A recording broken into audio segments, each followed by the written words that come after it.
where are the places you did get to go while making this film?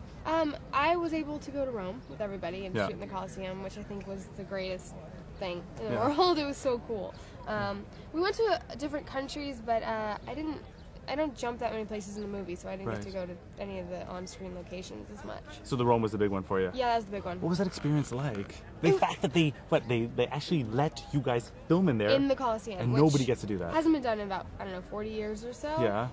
It was crazy. I mean, you had a couple hours in the morning before it opened to yourself. You have the Colosseum, and then a couple hours after it closes, and you're alone, you know, with the film crew, and taking in this history and the feeling there. I mean, it was amazing. It's really indescribable.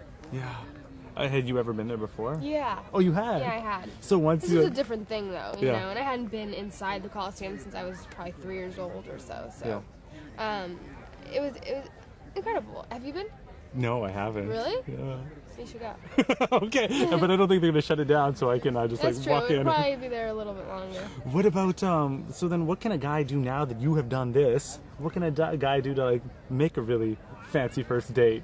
Because what's going to live up to that? Well, I guess in real life, you know, that didn't happen. So yeah, of course. There's lots of room there to try. What's the closest attempt that a guy has made in real life to try to woo you? Impress? Yeah. I don't know. I've been given really cool, thoughtful, you know, handmade presents that have been amazing. Oh, really? Yeah. Anything particular you can tell us about? I don't want to talk about it. Oh, okay. Fair enough. Let's talk about some of the injuries. Like you were talking about, you weren't jumping, but you know, you had a badass fight with Samuel L. Jackson. I know. I was like, Samuel L. Jackson just threw me into a wall. Yeah. You know. What was that like?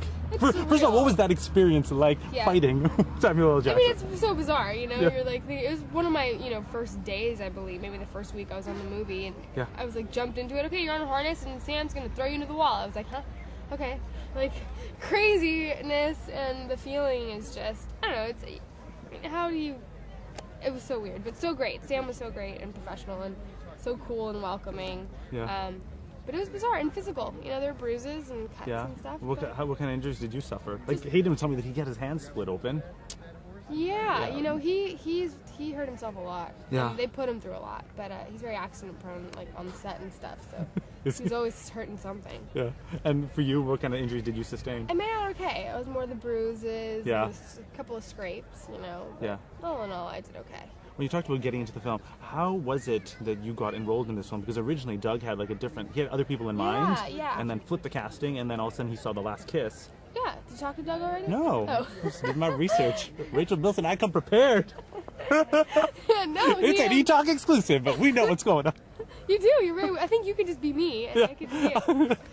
Okay, I'll ask a question, and I'll no, really. So he saw that. Yeah. Well, we had a relationship because of the OC. Yeah. You know, he directed it and stuff. So you already know that, though, don't you? I do, but the people at home don't know, so we have to tell them. Yes. So we had a relationship, and they aged the characters up, and he had gone to see The Last Kiss. Him and Simon Kinberg, who's another producer writer on the movie. Right. And they saw me like, oh, we think she'd be perfect for Millie. Yeah. So he literally sent me a text message. What are you doing this fall? Like, that was the text message. I was like, what? I'm shooting my TV show? Like, what are you talking about? You know? Yeah. And so, a week later or so, he asked me to come up to Toronto and meet with him and Hayden. And then here we are. Yeah. Yeah. Just like that. What do you hope that this does, when this movie takes off and that you have, like, that marquee value? What are some of the things you want to do now that you have that, clout to do it? I just want to keep working. I love doing movies, and hopefully I get the, chance to do more and stuff that I want to do in interesting roles and work with interesting people. So yeah, that's sort of, I'm open. When you're making the decision, how do you decide what you want to do? Well, I mean, a lot of it has to do with the people you're surrounded with, the other actors and the director, and of course the story and the character. I mean, they're all elements, in that factor into my decision making. So there's lots of things to consider. Putting it out there also in the publicity sense, obviously, I know that you like to be private about your personal life, but you're on the cover of GQ right now in that, like, the Star Spangled thing. How did you decide to do that and be brave enough to? Because you're right there. I know. It's a bit, you look good, so it's okay. Thanks. You don't think so? No, I don't know. No, you know so. You're like, that's why I'm on the cover. You know what? No, I don't know. You have to do these things to promote movies. And they were nice enough to want me on the cover, so, you know, I did it. And it's not me. I'm not like that girl, so. Well, what is that girl? Well, I don't know. Like, I don't really look at myself as like that. I don't know. This is just weird. Yeah. Let's not go there. Okay, we won't go there. I'm flattered they wanted me on the cover. We'll leave it at that. What about when you're keeping your personal life personal, how do you do that when everybody's like, you want to do that, but everybody else is all like, no, she's dating this guy, she's dating that guy. You just can't pay attention to it. You know, as much as you can, you sort of have to ignore it and live your life and hope it doesn't affect it in any way. You know, it comes along with the territory, it's going to happen, but I try not to pay attention to things. Yeah. They make me so negative. You know, who wants to hear negative things, especially if they're not true? Yeah. I just go like this. You just have other side. You have mascara on your nose. Thank you so much. Oh, no, so go like this. And right here on like the tip of the nostril right there. Right? Can you get it for me? Right there. Can I get it for you? Yeah, here, I didn't like this finger. There, it's good, it's good.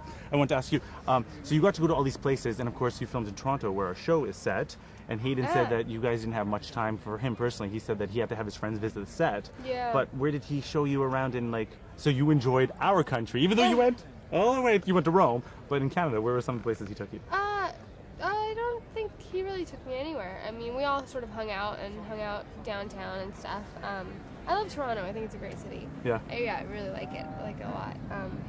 I don't know. I don't know. Maybe I should talk to him about that.